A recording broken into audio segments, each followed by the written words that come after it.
Ciao à tutti et bienvenue sur le podcast Calcio Azzurro pour le dernier épisode de l'année 2024 qui sera entièrement consacré au plus beau championnat de deuxième division au monde, la Série B. Et pour parler de Série B, j'ai l'immense plaisir d'accueillir un des plus grands spécialistes francophones du championnat, Nicolas alias Kiki Mouzampala. Salut Nicolas. Salut Gilbo, salut à tous, et très content de partager avec vous ce petit moment pour parler du championnat des Italiens. Voilà, il campionato degli Italiani, comme ils disent sur la série B. Et en effet, on en parlera tout au long. Il y a pas mal de jeunes joueurs très intéressants à suivre. Déjà, je voudrais avoir un premier avis de ta part. Cette QV 2024-2025, par rapport à celle précédente, tu la places comment? Est-ce que c'est toujours aussi intéressant pour toi et quelles sont les particularités qui ressortent après 17 journées? Oui, déjà, premier commentaire, la réponse est péremptoire, là, est définitive. C'est toujours aussi passionnant. Euh, Une particularité par rapport aux autres années, c'est, je trouve, une ultra-homogénéité. L'année dernière, on disait déjà ça, que ce soit pour la relégation, l'accession au barrage, on notait déjà un homo très homogène, mais nous avions quand même quelques clubs comme la Feralpi ou comme l'Eco qui très rapidement quand même ont décroché et on devinait quand même que ça serait compliqué pour eux. Cette année, c'est absolument pas le cas. Il n'y a aucun club pour qui on peut prédire soit une participation au barrage, soit une relégation en série C à part Sassou, et on y reviendra peut-être après, qui est hors norme dans ce championnat, que d'incertitude, que de suspense. C'est vraiment passionnant. Chaque week-end a une vérité différente et les conclusions qu'on peut tirer le vendredi soir lors du premier match sont complètement à remettre en cause, bien souvent le dimanche à 17h quand le dernier match commence. Oui, en effet, une sacrée homogénéité. Si on parle un tout petit peu du classement, avant de rentrer un peu dans le détail, on a trois clubs donc, qui se sont un petit peu détachés, quoi, Sassuolo, Pisa et Spezia. Et ensuite, du quatrième, qui est la Cremonese, et jusqu'au dernier, le duo Cittadella à Südtirol, les 17 clubs restants se tiennent en 11 points. C'est quand même impressionnant comme, au niveau de l'homogénéité de ce championnat. À Euh, noter quand même que Cosenza, dans le classement, a 4 points de retard, Tout à dû à fait. une pénalité. Ils ont fait appel devant le CONI. Alors, j'avoue que je sais pas, j'ai pas regardé toutes les actualités ces dernières semaines sur tout au mercato web. Donc peut-être que c'est passé au CONI, je crois pas. Pas Donc encore. eux, ils espèrent récupérer 2 points sur les 4. Et si tu rajoutes 2 points à Cosenza sur les 4, ça met la Sampdoria, par exemple, en fâcheuse posture, hein.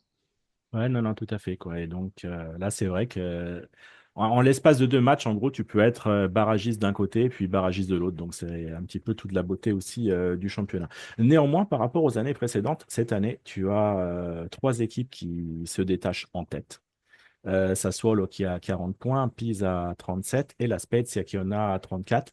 La Cremonese est quatrième et à 25. Donc il y a déjà 9 points d'écart entre le troisième et le quatrième. Les trois clubs, si on fait la somme des points, ils ont 111 points au total et c'est un record hein, parce que ça n'est jamais arrivé en Série B que les trois premiers ont un tel total de points. Sur ces trois clubs, lequel t'impressionne le plus ou est-ce qu'il y en a un des trois, on va dire que tu n'attendais peut-être pas à ce niveau-là? Alors, oui. Alors, si on fait le tour sur les 3 clubs, manière succincte et synthétique, Sassuolo, pour moi, je vous dis, est hors norme. C'est-à-dire, il suffit de prendre leur attaque. Berardi est revenu blessure. Il est en tête des meilleurs passeurs avec 9 passes. Ils ont un gars, parce qu'à chaque fois les Nordiques, je galère pour prononcer leur nom, mais Torsvet, qui est quand même un sacré joueur, avec l'Oriente. Donc ça fait déjà une ligne d'attaque qui déjà serait plutôt jolie, même en Serie A.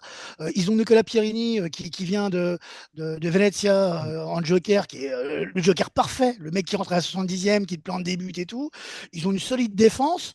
Enfin, honnêtement, Sassuolo, moi je me posais la question au début en me disant, le seul risque qu'ils pouvaient avoir, c'est que ces joueurs de ce gabarit-là n'acceptent pas de jouer en B. Et je ne sais pas si tu te rappelles, mais on avait vu Loriente tirer un penalty n'importe comment, et on aurait pu se dire à ce moment-là, ben, ok, ils ont les joueurs, mais ils n'ont peut-être pas l'état d'esprit. En plus, Grosso venait d'une expérience quand même calamiteuse avec Lyon, et il avait perdu sa crédibilité acquise à Frosinone.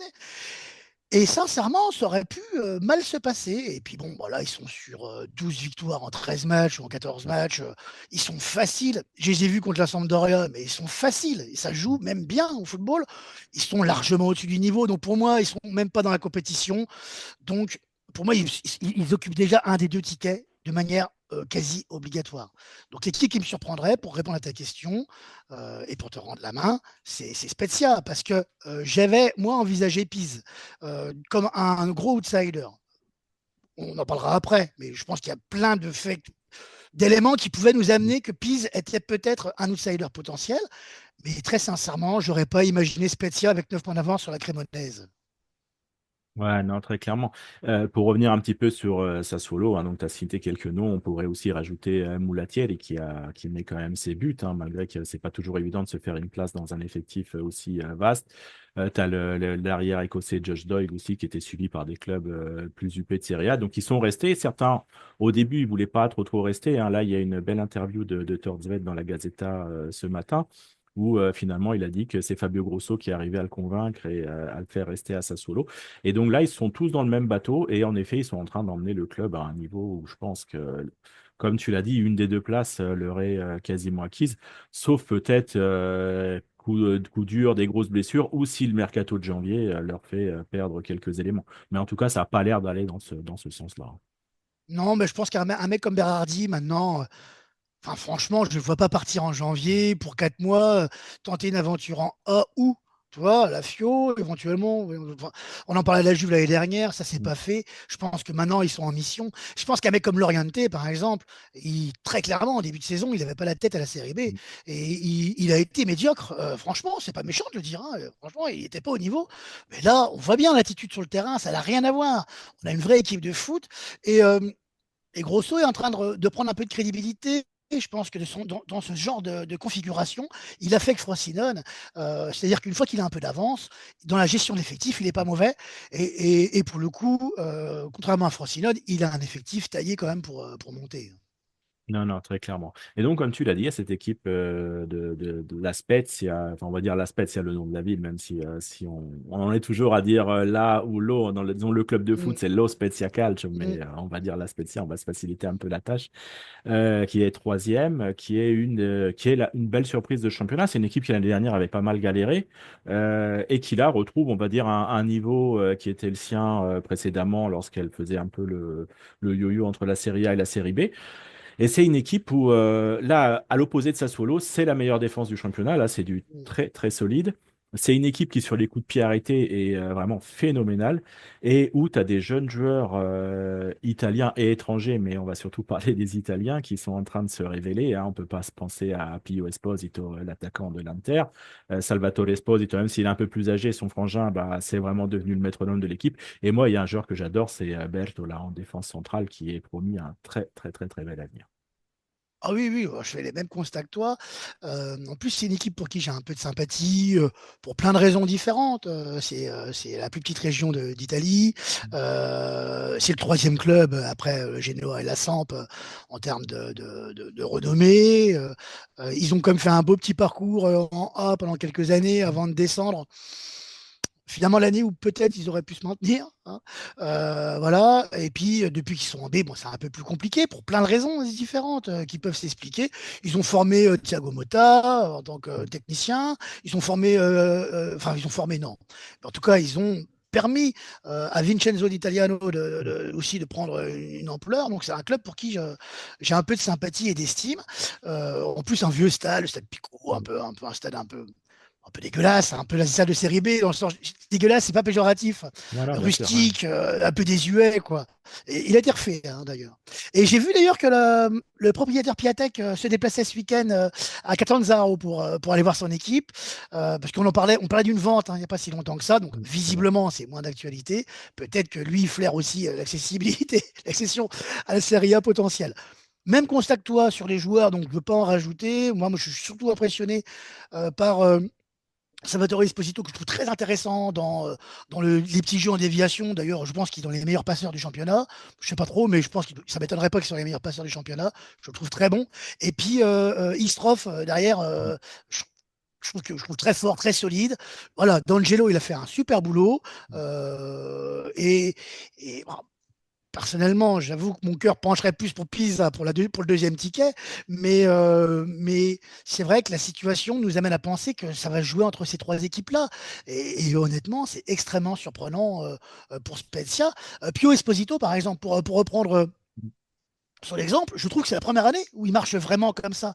Euh, on sent qu'il prend quand même de la hauteur en termes d'impact, mais parce que c'est un peu un œuf à l'ancienne, voilà. Mais il est capable aussi de garder le ballon, jouer de haut but, de percuter sur les côtés. Vraiment, Spezia, c'est l'équipe surprenante, malgré quand même, on peut le noter aussi, un 0-0 un peu décevant à la Samp. À la base, en début de saison, on n'aurait pas dit ça, mais au vu des résultats des uns et des autres et du match, c'était pas forcément un super match, mais ouais, très très fort Spezia. Ah ouais, très très solide. Et c'est vrai qu'en effet, comme tu l'as dit, le travail de D'Angelo est peut-être pas toujours bien mis en valeur, surtout dans une division, tu as quand même pas mal de coachs qui sont d'anciens très grands joueurs. Bon, D'Angelo était un ancien joueur aussi, mais pas au niveau des autres. Et donc, tu as ce troisième larron quoi, qui se trouve entre les deux, c'est le Pisa de Pippo Inzaghi. Pippo Inzaghi qui, lorsqu'il est arrivé à Pise, a redonné une vague d'enthousiasme à une vraie ville de foot, hein, parce que Pise, c'est une vraie ville de foot, mais complètement endormie depuis plusieurs années. Et là, avec Inzaghi, tu as un enthousiasme qui est remonté. Il a fait une équipe à son image. Autant Sassuolo, c'est l'attaque, autant la Spezia, c'est la défense, autant Pisa, c'est une équipe que tu n'arrives pas trop à situer. Je dis une sorte d'équipe caméléon qui parfois est capable de lâcher le ballon, de se dire je défends et je te prends en contre, et le match d'après, à te dominer la rencontre pendant 90 minutes. Donc c'est un peu plus surprenant. Mais en tout cas, le boulot d'Inzaghi, pour l'instant, est vraiment excellent. Ouais, il est même fabuleux. Il est même fabuleux. Je vais donner un peu une comparaison. Moi, je trouve que Inzaghi à Pisa, il arrive dans le même contexte que quand il arrive à Benevento. Et c'est un contexte favorable. C'est-à-dire un président qui lui lâche les rênes du club, mais complètement. Il a la main sur le recrutement. Il a la main sur la gestion de l'effectif. Il arrive largement avant le début de saison. Il prépare l'avant-saison tranquillement. L'objectif de Pisa n'est pas la montée directe, mais clairement c'est ambitieux, mais assez ambitieux et pas trop pour pas lui mettre la pression inutile. Voilà. Donc il arrive dans le même contexte, je trouve. Et c'est un contexte qui lui va parfaitement bien à Pipo. Et bon, ce que je crains pour lui, c'est peut-être l'année prochaine, parce que c'est plus compliqué de confirmer à chaque fois. Mais cette année, c'est formidable. Euh, c'est un effectif solide. Enfin, moi, par exemple, je regarde en moyenne un à deux matchs de B par semaine. Si jamais dans le multiplex de 15 heures du dimanche ou du samedi, donc ça dépend lequel que je regarde rarement les deux, il faut penser à la famille, donc soit l'un, soit l'autre. Si je vois qu'il y a Pise, je choisis Pise. Je vous le dis tout de suite, je te le dis tout de suite parce que c'est une équipe fun à regarder. Ça va vite, ça attaque, ça défend pas toujours très bien. Du coup, ça fait des matchs toujours spectaculaires. Des fois renversants. Le nul qu'ils font contre Cosenza, c'est de honte de faire un nul comme ça, mais c'est bien à l'image de Pise. Ils ont 75 occasions pour mener 3-0. Ils loupent un pédo en le tirant franchement n'importe comment. Ils peuvent marquer en compte, mais ils peuvent mener 4-5-0 et au final, Cosenza réduit le score un peu miraculeusement et à la dernière minute, il y a une frappasse magnifique en pleine lucarne, hop 2-2 et puis il se retrouve coincé au final avec un seul nul. Eh ben, je trouve que ce match-là, il symbolise bien la saison de Pise. C'est un milieu de terrain hyper performant avec un piston Traboni, le français Matteo, qui est franchement fabuleux. Quand il est absent, ben, ça se voit tout de suite. Son prénom m'échappe, Marius Marine, le Roumain au milieu de terrain, qui est le maître à jouer de cette équipe. Devant, ils ont le Danois qui est très bon, Lind, qui a un truc un peu particulier. Il a un côté neuf un peu sauvage. C'est sûr que, par contre, dans l'animation du jeu, c'est pas forcément lui le plus fun, mais par contre, dans les 15 mètres, il est top. Il fait des buts, il reprend des buts de manière acrobatique, il s'arrache avec ses coudes. Pour moi, Pisa, c'est l'équipe fraîcheur de l'année. Enfin, en dehors des promus, mais je veux dire dans les équipes qu'on estimait potentiellement capables d'aller chercher quelque chose. Il y a une fraîcheur dans cette équipe. Tu disais, c'est une équipe qui était un peu endormie. En fait, lui, depuis cette défaite cruelle contre Monza en finale de playoff, clairement. clairement, la désillusion a été difficile à digérer. Et ils ont mis beaucoup de temps à passer à autre chose. Là, franchement, ça a l'air de bien prendre. La curva est en feu à chaque match. Le stade est bien rempli. Enfin, voilà, il y a un truc qui est formidable. Alors, moi, je me gargarise parce que je l'avais un peu senti en début de saison. Je trouvais que tous les éléments étaient là pour que ce soit l'outsider. Voilà, là, honnêtement, 12 points d'avance sur la Cremonese, je l'aurais pas imaginé, hein. Non, non, surtout après 17 journées. Donc, c'est vrai que ça, c'est assez impressionnant. Et si on peut, voilà, tu as commencé à citer quelques joueurs, hein, on peut en citer quelques-uns d'autres que moi j'aime bien. Et déjà depuis l'année dernière, j'aime bien le défenseur Canestrel qui, je pense, est vraiment promis à un avenir très intéressant. Moret en série B, c'est toujours un petit peu quand même la différence, hein. Tramoni, bah, c'est malheureusement ses pépins physiques qui, des fois, le bloc. Et lorsque c'est pas Lind qui marque, c'est Bonfanti qui avait pris le relais, surtout en début de saison quand le Danois était absent. Et c'est une équipe où, par exemple, bah, ils ont quand même trouvé leurs deux joueurs qui pouvaient s'alterner sur le poste sur le couloir droit qui se sont pétés, quoi, Léris et Esteves. Mm. Et c'est une équipe où un des meilleurs joueurs de la saison passée, Morutan, n'a pas encore mis le pied sur le terrain. Donc il y a quand même encore potentiellement la possibilité d'améliorer encore l'équipe. Il devrait pas tarder, hein. Là, il est revenu à l'entraînement complet. Je pense qu'il était. Bon, je n'ai pas vérifié, mais je pense qu'il était sur le banc le week-end dernier. Il ne devrait pas tarder. Alors, la question de Morutan, parce que c'est un joueur que j'adore. Où est-ce qu'il va Franchement, il est jouer? fabuleux, Ouais, joueur. Déjà ça, et puis est-ce qu'il. Il s'est quand même arrêté quasiment un an, hein. ouais, c'est vrai. Est-ce qu'il va reprendre le rythme dans cette équipe qui tourne, hein? Mm. Donc voilà, c'est la question. Bah, par contre, s'il arrive à tirer son épingle du jeu dans cet effectif, bah, emballer ses pesées, cherche pas le deuxième ticket, c'est pour Pisa. Mais bon, le football, c'est souvent plus compliqué que ça, donc voilà. Non, non, c'est une évidence. Donc, il y a deux tickets pour la montée directe. Donc, et derrière, normalement, il y a les playoffs. Et c'était là ma prochaine question. Est-ce qu'il va pas se passer quelque chose qui ne s'est pas encore passé ces dernières années? Est-ce qu'on va avoir les trois montées directes au bout des 38 matchs? Et pour ça, il faut Mm. 14 points d'écart entre le troisième et le quatrième. Actuellement, il y en a 9. Et si on suit les projections actuelles, sachant que le football n'est pas une science exacte, hein, bien entendu, mais si on suit les projections actuelles, on n'a pas de playoff à la fin de la saison et ce serait quand même surprenant. Oui, surtout qu'ils ils avaient changé les règles, parce qu'à la base, c'était moins de points que ça. Oui, Je crois que c'était 11 ou je crois que c'est 11. Enfin, j'ai plus le chiffre exact, mais ils ont augmenté le capital de points de manière conséquente pour que justement il y ait toujours des playoffs. La preuve que non. Enfin, la preuve que non. Il y aura peut-être des playoffs quand même, mais pour l'instant, en tout cas, ça ne prend pas le chemin. Moi, j'aurais tendance à penser que si, quand même, parce que effectivement, si on suit une projection comme ça, il y en aura probablement, enfin, il n'y en aurait pas, hein, parce que donc on a 9 points dans la 17e journée, donc si tu calcules, tu seras à minima à 16-17 points en fin de saison. Mais non, non, je pense qu'on ne peut pas calculer comme ça. Je ne peux pas croire que des équipes en dessous ne puissent pas engranger plus de points. Et Spezia et Pisa ont des trous d'air quand même, malgré tout. Tout à l'heure, j'ai parlé de Pisa qui a fait un 2-2 à domicile, hein, contre Cosenza. Voilà, qui avait perdu Carrarese, je crois, si j'ai pas de bêtises. voilà. Et puis, pareil pour Spezia, qui est capable de perdre des points. Donc, je ne peux pas croire que les 4, 5, 6 de la B ne puissent pas revenir un peu dans la course et réduire cet écart de 14 points. Et puis j'ai envie de voir des playoffs. Mm.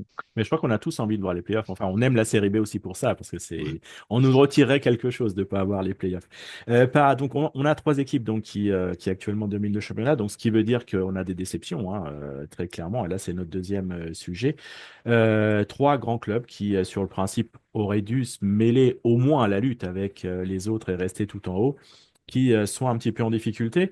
D'un point de vue comptable, la Cremonese est quatrième avec 25 points, mais bon, c'est surtout l'écart de points avec la Spezia qui pose question. Et c'est aussi ces problèmes, on va dire, on commence avec Strop, on le vire, on le rappelle.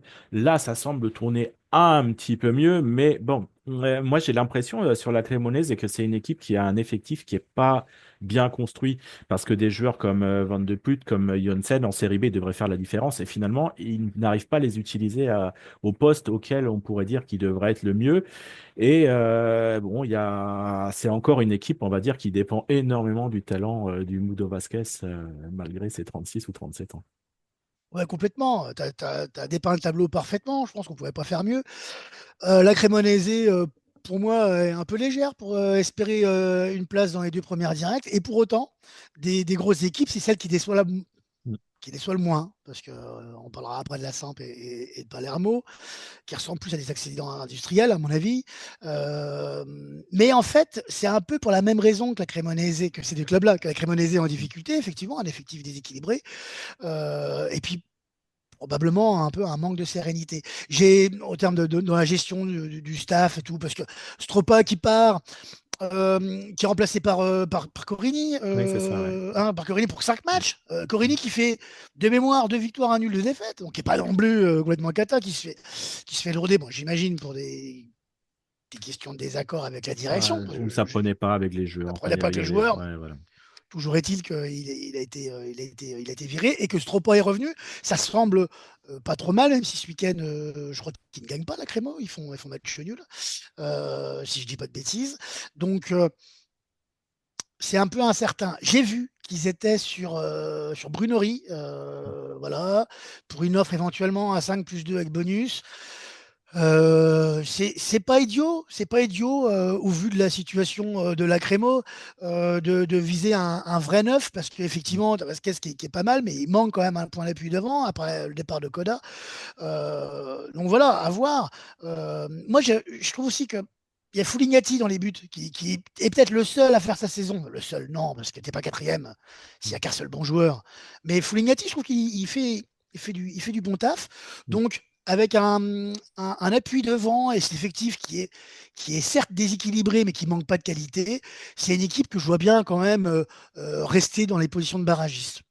Quid après de la montée via les barrages? Peut-être, hein. C'est un autre championnat, les barrages, c'est une autre compétition. Donc pourquoi pas? Mais c'est la moins grosse déception des déceptions.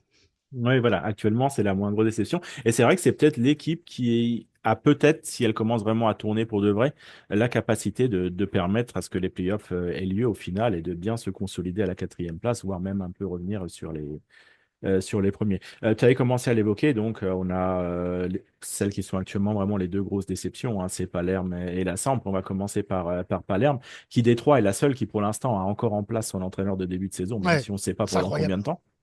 Bah, si, Dionisi, moi, Gilbo, j'ai peut-être une idée. Je pense jusqu'au week-end prochain. Parce que le week-end voilà. prochain, il joue Sassuolo.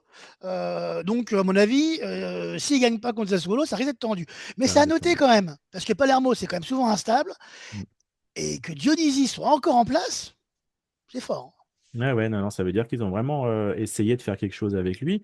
Là, du coup, on parle d'un effectif aussi où il y a de la qualité un petit peu à tous les niveaux, mais là, c'est devant que ça pêche et où il y a, en attaque, il y a des déceptions. Bon, déjà, il y a le cas Brunori, hein, qui, c'est pour rappel, a eu une phrase un peu jugée malheureuse par les tifosi après les playoffs de la saison passée. Ça s'est rabiboché, mais on sent que le courant est plus le même, hein, c'est plus l'idole des tifosi, donc très certainement il va partir et comme tu l'as dit peut-être même dès le mois de janvier. Les Frenchies, bah ils devaient faire un peu la différence, mais que ce soit Henry et le Duaron, bah c'est décevant, surtout le Duaron. On parle quand même d'un garçon qui a participé au fait que Brest arrive en Ligue des Champions et là en Série B il n'arrive pas à s'imposer. Voilà, pareil, il y a du talent, mais pour l'instant, ça tourne pas et ça a du mal à marquer devant, quoi. C'est encore Roberto Insigne qui porte l'équipe au final. Ouais, tout à fait. J'ai regardé un bout du match là, ce week-end, qui perdent 2-1 chez Perdre eux. Je me rappelle plus contre qui, 4-0 peut-être bien. 4-0, oui, c'est Hein, ça. 4-0, ouais, c'est Mm. ça. Je vois l'égalisation à 43e sur une tête un peu miraculeuse. Alors, Palermo, pour moi, c'est un accident industriel parce que ils ont un coach de niveau Serie A. Ils avaient un recrutement quand même qui ressemblait à des joueurs qui étaient quand même qui ont des apparitions, que ce soit Henry en Serie A ou le Doiron qui vient pas pour rien, hein, il vient pour Mm. entre 2 et 4 millions d'euros, donc c'est quand même une somme. Et qui au final, même ce week-end, bon, j'avais un œil particulièrement sur lui. C'est pas mauvais, mais ça manque franchement d'efficacité. Et sur, par exemple, les derniers matchs que j'ai vus de Palerme, honnêtement, les résultats sont l'image des matchs. C'est pas folichon en termes de prestations de jeu. Je trouve que c'est pareil que la Crémo. C'est une équipe qui me semble déséquilibrée malgré des noms. Bon, il y a eu l'épisode dans les buts aussi. Enfin, il y a un gardien qui se blesse, c'est Rigou. Enfin, bah, c'est compliqué. Dans les tribunes, c'est compliqué. C'est compliqué. Brunori, qui pourtant est un joueur important depuis la remontée de Palermo, qui a des stats impressionnantes, même si c'est en série B. Mais pour moi, c'est aussi un attaquant qui, honnêtement, je ne sais pas si la Crémo a raison de partir sur 5+2 sur Brunori. Je ne dis pas que c'est un mauvais joueur, mais c'est un mec instable. C'est un mec instable, terriblement irrégulier, et que dans une équipe qui manque de confiance, c'est pas forcément le plan parfait. J'ai vu qu'il est annoncé aussi à Venezia en prêt. C'est peut-être une meilleure solution, parce qu'à Venezia, il n'arriverait peut-être pas comme un Messi, alors qu'à Crémo, il arriverait quand même comme le 9 titu obligatoire. Donc voilà, donc, ça, je place plus de son cas particulier à lui. Euh, Palermo, rien n'est fait. Ils peuvent très bien aller chercher les playoffs. Et tout à l'heure, on disait il y a 3 équipes pour la montée directe. OK. S'il n'y a pas les 14 points d'écart entre le troisième et le quatrième, l'équipe qui finira troisième va prendre un coup sur le casque. Et le playoff, ça ne sera pas forcément gagné en aller-retour. Donc, c'est pas fini du tout pour les autres équipes pour la montée. Même s'il y a un écart conséquent, et on se dit à l'heure actuelle, on n'imaginerait pas du tout, enfin honnêtement, sur ce que je vois tous les dimanches, je vois pas Palermo monter. Pour moi, ça serait impossible. Par contre, on sait comment ça marche. Tu peux galérer comme ça, finir bien la saison, les playoffs commencent, et pourquoi pas. Mais à l'heure actuelle, c'est improbable, mais je pense qu'ils vont bouger au mercato de janvier, hein. Ouais, ils ont les moyens, donc ils vont certainement faire quelques ajustements. Maintenant, à voir si ça suffira, mais c'est vrai que c'est une équipe qui peut se mettre à tourner du jour au lendemain et puis accrocher une place en playoff. Et puis les playoffs, hein, c'est comme dans tous les sports et toutes les divisions, il faut être en forme au bon moment. Et ce qui s'est passé dans la saison compte déjà moins. La troisième équipe donc qui nous déçoit, bah, c'est en plus celle qui est la moins bien classée au classement, c'est la Sampdoria.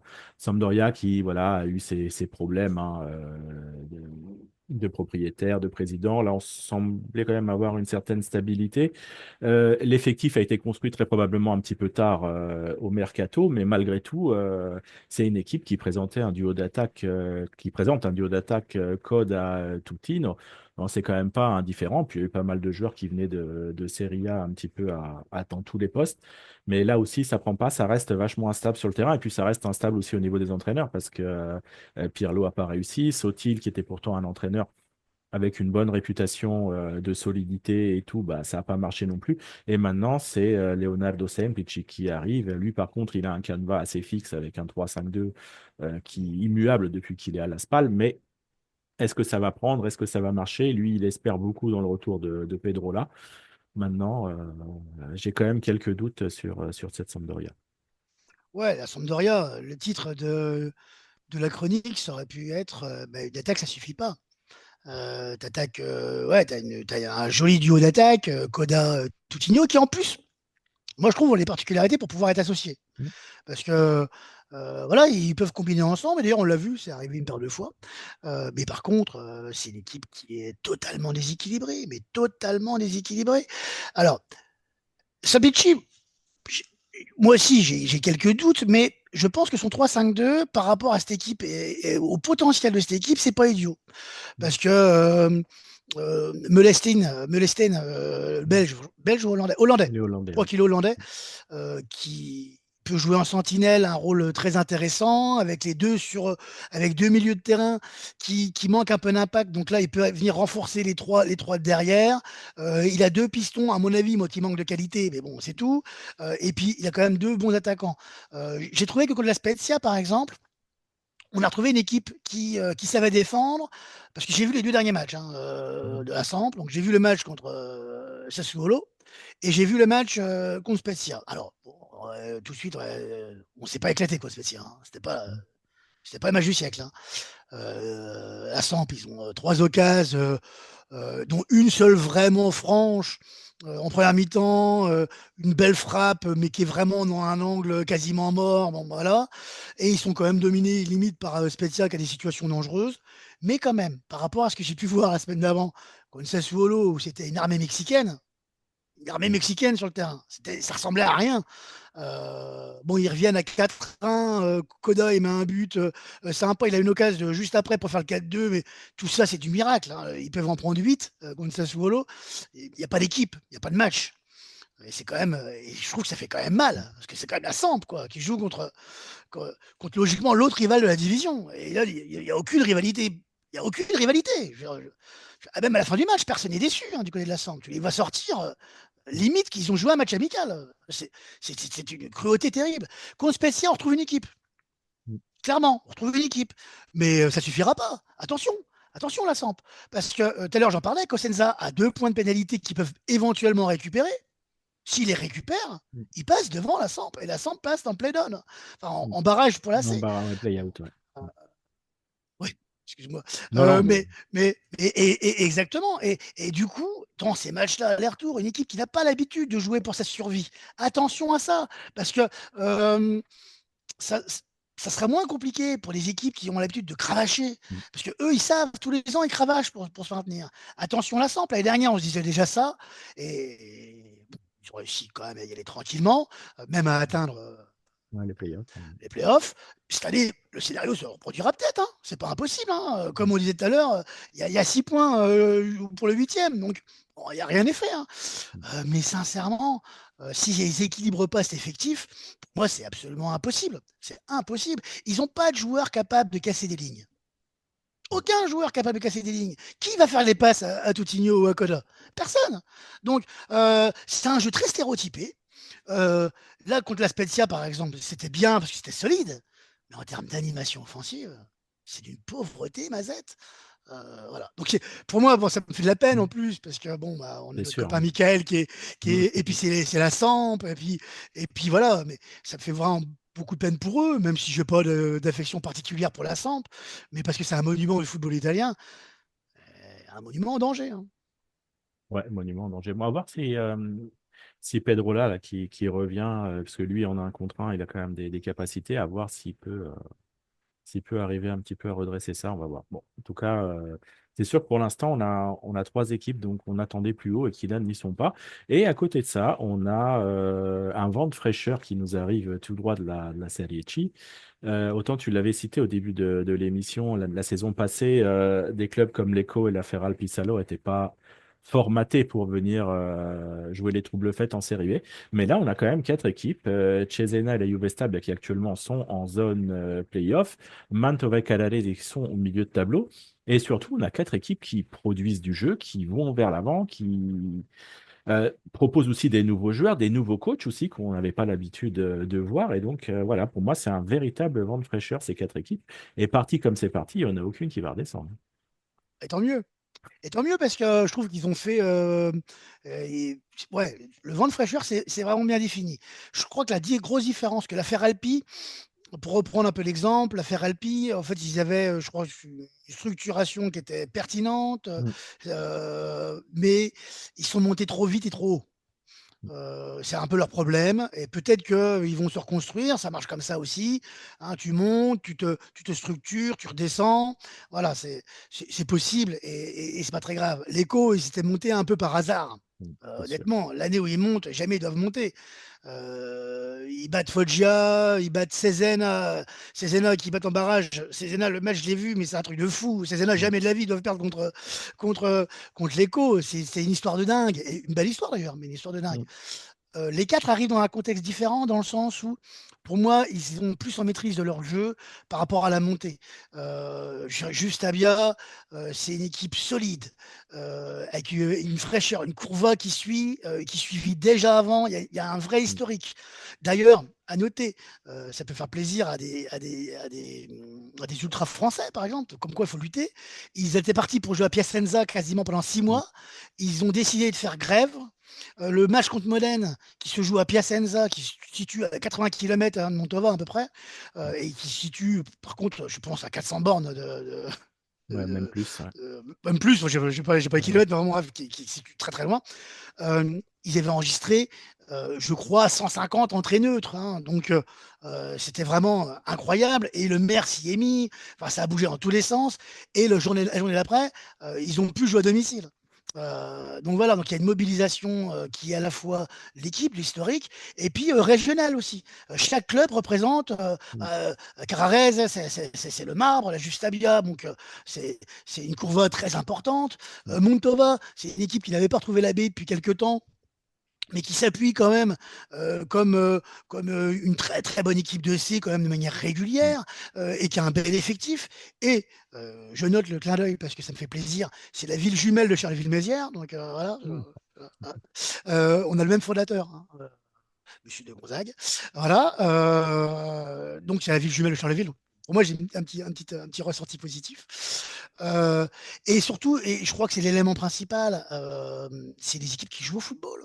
C'est des équipes Je qui veux jouent au dire, foot, tu ouais. t'amuses en les regardant jouer. Mm. C'est frais, c'est chouette. La Justabia qui va battre Barry, euh, qui, qui va te Barry, mais sans qu'il photo, hein, je veux dire. Hein. La Mm. Carrarese qui se tape les plus gros, hein, qui se tape les plus gros à chaque fois. Euh, Tu m'aurais demandé en début de saison, honnêtement, je mettais la Carrarese dans les quatre, hein, sincèrement. Hein. Et je mettais peut-être la Justabia avec. Euh, je- pour moi, Montova et Cesena, c'est moins de surprise. Mm. Parce qu'ils ont un effectif global, avec des joueurs que je connaissais déjà avant qu'ils montent. C'est un exemple, par exemple, tu vois. Donc, quelques petites références.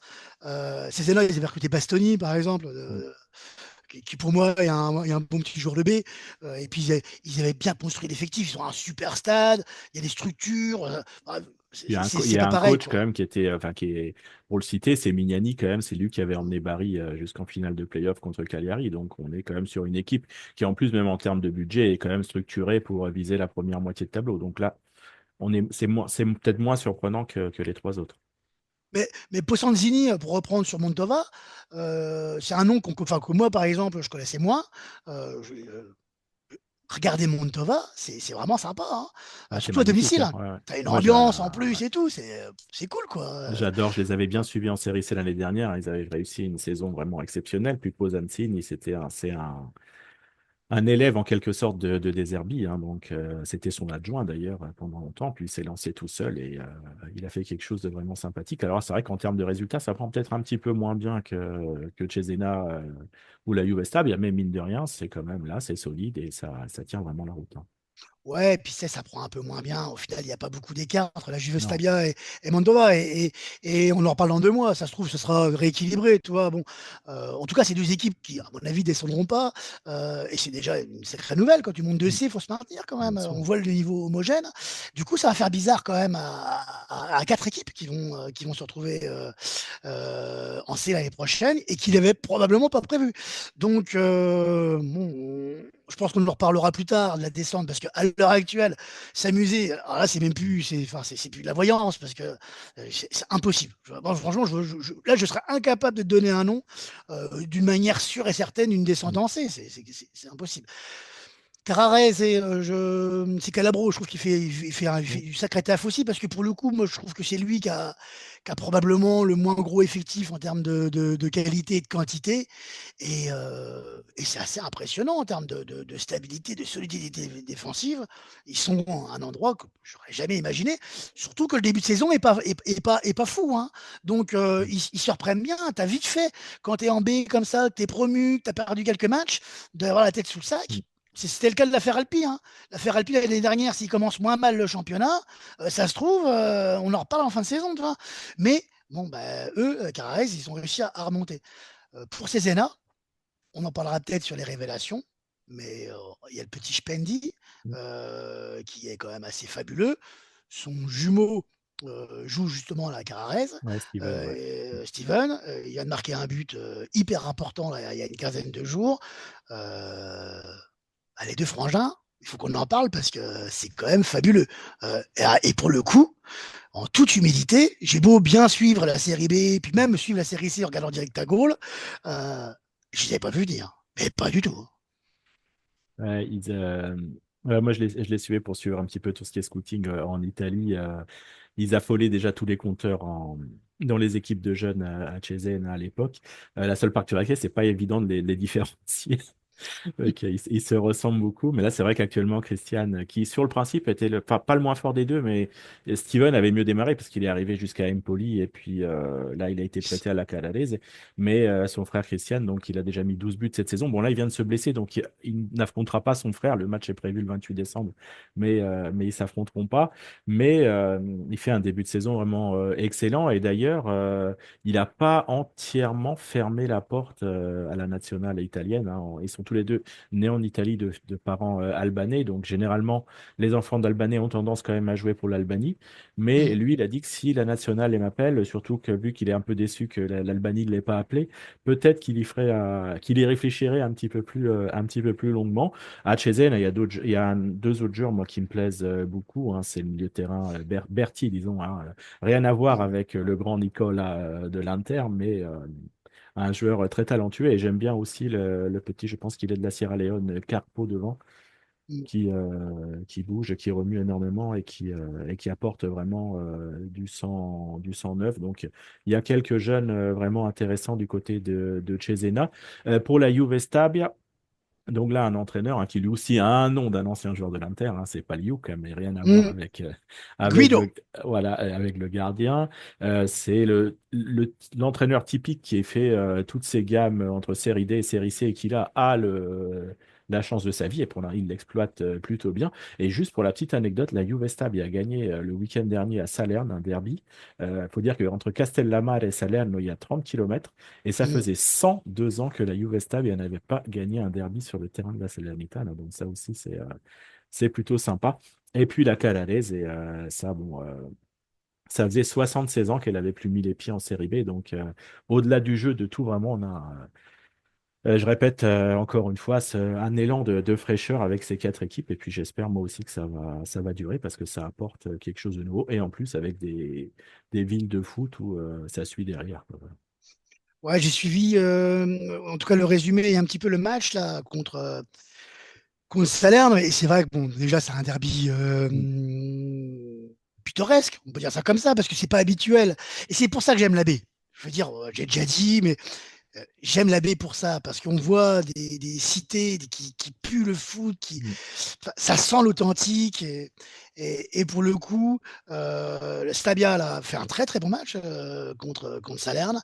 Et je voulais noter le petit milieu de terrain. Tu as peut-être parlé, je ne sais pas, Fabio Maestro, que je trouve très bon Mm. aussi. Voilà. C'est- En fait, c'est une équipe avec pas vraiment de noms reconnus, mais avec des vrais bons petits joueurs de foot, Mm. et c'est très agréable. En fait, c'est tout l'inverse. Et je voulais glisser un mot, car pour moi, c'est un club mythique quand même de la baie. C'est tout l'inverse de la Salernitana. Salernitana qui, pour moi, fait les choses complètement à l'envers. Complètement. Au début de saison, moi, je les sentais pas forcément très bien, parce que la Salernitana, ils ont les joueurs, ils ont pris Soriano, ils ont pris le Français qui est tout le temps blessé, là, son Oui, nom m'échappe, Reine Adélaïde. René Adelaide. Ils ont pris un mec, un ancien super jeune, Braf, un joueur qui Oui, peut être très qui est passé intéressant. par l'Udinese d'ailleurs. Attends, le mec, il a 21 ans, il a fait tous les grands clubs du monde. Mm. C'est pas bon signe. Enfin, moi, je trouve que c'est pas bon signe. Mm. Parce que si jamais, tu vois, tu fais Ajax, PSV, City, et je les connais pas, hein, il a fait tout ça, hein, Mm. et que tu n'es jamais retenu, et qu'à chaque fois tu pars, et c'est pas des prêts, Bah oui. ça sent pas bon. Il commence avec un coach qui renvoie, qui démissionne juste avant le début de saison parce que il sent que ça va être compliqué. Je pense qu'il a eu raison. Il est remplacé par un autre coach qui est un peu austère, son nom m'échappe là, mais C'est je l'ai. Martucciel, non? Oui, Non, ouais, exactement. Si, si, si, c'est tout à fait ouais, lui. ouais, c'est ça, Martucciel. Et là, il est remplacé par Colin Colantuono, ouais. Tuan. Ouais, Ouais, qui est sous contrat depuis je sais pas combien de temps avec le club, et- hein, d'ailleurs. exactement, Mm. exactement. Alors bon, alors le changement pour la Salernitana, c'est que visiblement, ils auraient 5-6 millions à mettre sur le mercato d'hiver, mais ils visent 5-6 joueurs. Donc ils vont encore choper des pimpins. Enfin, je ne veux pas être méchant. Alors, l'espoir pour le club, et j'espère qu'il y en a un parce que c'est un club qui est attachant, mais Mm. vraiment très fort. Ils ont un stade fabuleux, une ambiance incroyable, une curva de fou. Mm. C'est une ville qui est magnifique, qui est dans la baie de Naples. Enfin, il y a j'ai vraiment rien contre cette équipe. J'ai vraiment envie qu'ils reviennent. Ils font souvent 30 000 à domicile, hein. On parle pas quand même d'un club de rigolo quand même. Donc là, on parle d'une vente qui serait proche, j'espère, pour qu'on retrouve cette équipe-là, parce que sinon, moi, ma crainte, c'est que cette armée mexicaine, parce que c'est vraiment le cas. Tout à l'heure, j'en parlais un petit peu, mais bon, c'était gentil. Là, c'est vraiment une armée mexicaine. Ça ne ressemble à rien du tout. Le match, par exemple, là, le match que je te parle, que tu parles contre la Justabia, ils égalisent sur une de leurs seules occasions, une frappe contrée qui est franchement, ils ont même du bol juste avant. La Stabia, ils peuvent en mettre, ils peuvent doubler la mise 2, 3 fois. Bon, au final, ils perdent le match.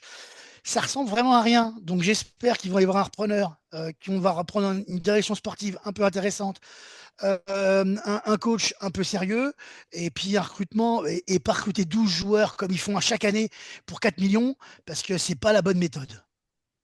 Non, je suis tout à fait d'accord avec toi. Donc, ça fait peut-être vraiment partie peut-être de ces équipes où si ça prend pas la mayonnaise avec les futurs recrues de janvier, qui pourraient vraiment se retrouver en difficulté à la fin de la saison. Parce qu'on t'avait parlé de la Samp, mais la Salernitana non plus n'est pas préparée à devoir jouer des play-outs ou pourquoi pas même à devoir lutter pour se maintenir jusqu'au bout. Directement.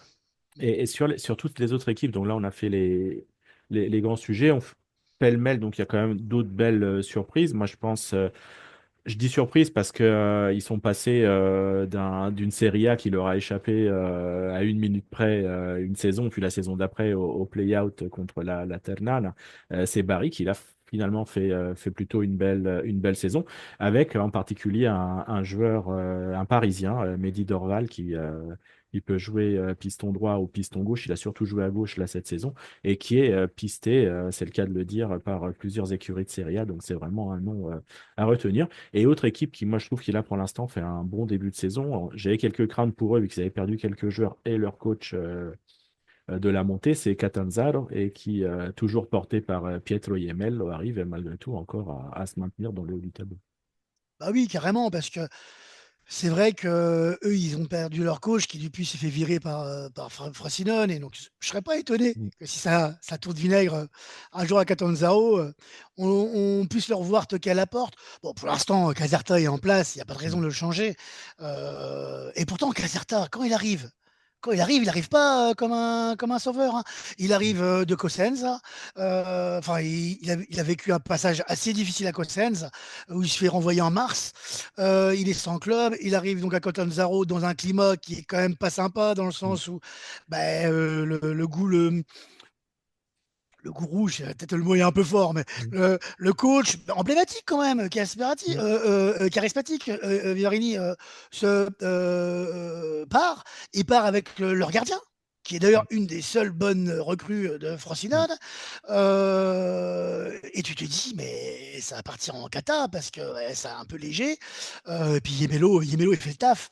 Il fait le taf. Et pas seulement, parce que toi, contre Palerme, j'ai trouvé que c'était l'équipe qui était vraiment pertinente, cohérente Mm. dans sa manière de jouer. Et je ne serais pas surpris de les retrouver encore une fois cette année dans les barrages. Et un mot sur Barry, parce que j'ai été l'année dernière assez dur contre Longo, parce que je trouvais qu'il arrivait dans un contexte qui me paraissait un peu presque scandaleux, pas pour Longo, hein, c'est pas de sa faute, hein, mais de la part du board. Mais il faut avouer qu'il fait du bon travail. Parce qu'il a fallu restructurer l'équipe et que ben, Barry ressemble à nouveau à une équipe de foot. Et c'est bien. Dans les surprises négatives, on peut parler de Modène, hein, qui ce week-end vient de battre la Reggiana. Donc on pourrait presque changer d'avis, vu que le championnat il est dingue. Mais quand tu recrutes Mendes, que tu as quand même une courva très importante derrière, et puis quand même une équipe ambitieuse, tu démarres avec Bisoli sur le banc qui bah, c'est un personnage Bisoli quoi. Mm. Donc tu te dis bon bah pourquoi pas, et au final bon ok, ça va moins mal que prévu, ils ont gagné le derby ce week-end. Euh, mais quand même ça reste quand même une déception, moi je les voyais plus haut que ça, hein. Mm. Ouais, je suis de ton avis aussi. Et puis, autre équipe qu'on peut citer dans les déceptions, tu as commencé un petit peu à en parler, bon, tu as Frosinone, qui On le rappelle, a été relégué vraiment à la toute dernière minute la saison passée de Serie A à Serie B et qui là se retrouve dans une situation extrêmement difficile, même si depuis l'arrivée de Leandro Greco sur le banc, ça commence un peu à tourner. Donc à voir ce qui va se passer. Et tu as toujours ce Brescia où moi cette année, je pensais que ça allait aller plus haut, mais finalement, non, Cellino a encore viré le coach. Même Maran, il y est passé. Et c'est Dion Bizzoli qui a débuté à Modène qui là va à Brescia et qui retrouve son fils comme capitaine. Donc là aussi, ça va être plutôt intéressant. Et le petit mot de la fin pour les deux derniers du classement qui sont deux équipes, on va dire, qui ont fait leur petit trou, qui sont un peu des petits emblèmes, on va dire, de la série B. Hein. Je parle de la Citadelle là, et du Sud Tyrol et qui là se retrouvent à la dernière place avec un tout petit léger décrochage sur le terce pénultième, mais on sent que malgré tout, les limites, on va dire, financières et tout, elles commencent peut-être un petit peu à se voir au bout de quelques années. Donc, à voir s'ils vont arriver à se ressaisir, mais c'est la première fois qu'elles sont en difficulté comme ça après Ouais, 17 matchs. je suis encore plus inquiet pour Citadel, là, parce que toi, sur Tyrol, ils ont fait 2-2 ce week-end, et honnêtement, j'ai l'impression quand même que, ok, c'est vrai qu'ils atteignent peut-être leurs limites à Bolzano, le stade, etc., etc. Mais quand même, ça reste quand même relativement cohérent. Il y a eu un changement de coach aussi, donc à voir. Par Mm. contre, Cittadella, Eduardo Gorini est parti. Quand même, il faisait du travail intéressant depuis quelques années. Ils ont un effectif, et c'est ce qui m'inquiète, hein, très sincèrement, qui est resté stable. Donc, il n'y a pas vraiment de raison, logiquement, que ça s'effondre comme ça. Leur gardien albanais, qui était pour moi un des super gardiens de série B, bon, cette année, c'est pas trop ça. Ils prennent des volets quand même. Il y a des moments où ils arrivent à tenir des 0-0 contre des équipes un peu frileuses, mais dès que ça commence à jouer en face, quand même, ils prennent des valises. Et ça, c'est vachement inquiétant parce que, tu vois, Sud Tyrol, au final, même s'ils perdent des matchs, et ils en perdent quand même beaucoup, sinon ils ne seraient pas avant dernier, ça reste cohérent. C'est-à-dire que ça va perdre 2-1, ça va perdre 3-2.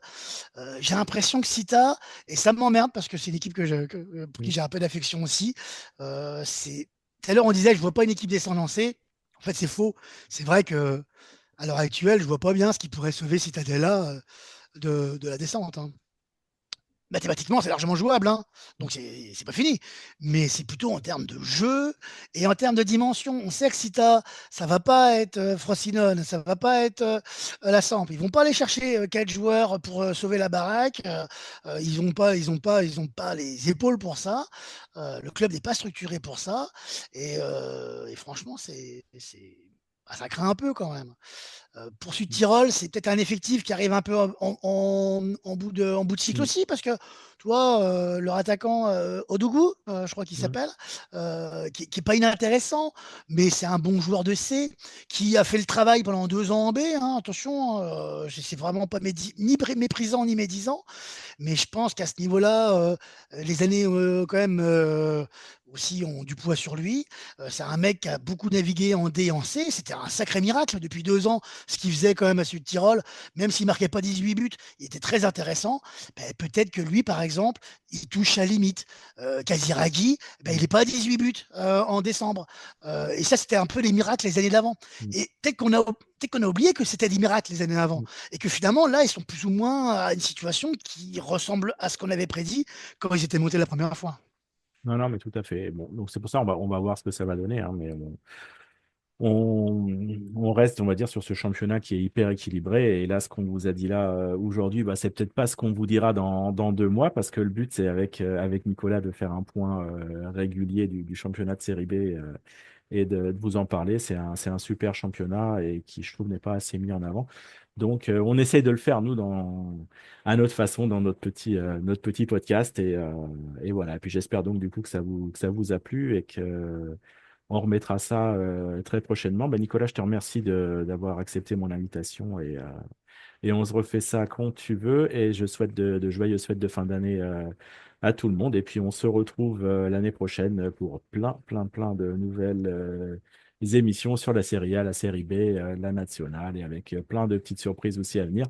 Je vous dis ciao à toutes et bonne fête encore une fois à tous les auditeurs. Ciao à tous et joyeux Noël et joyeuse Épiphanie, c'est important aussi. Oui, en Italie surtout, oui. Ah oui, c'est pour ça. Ciao, ciao.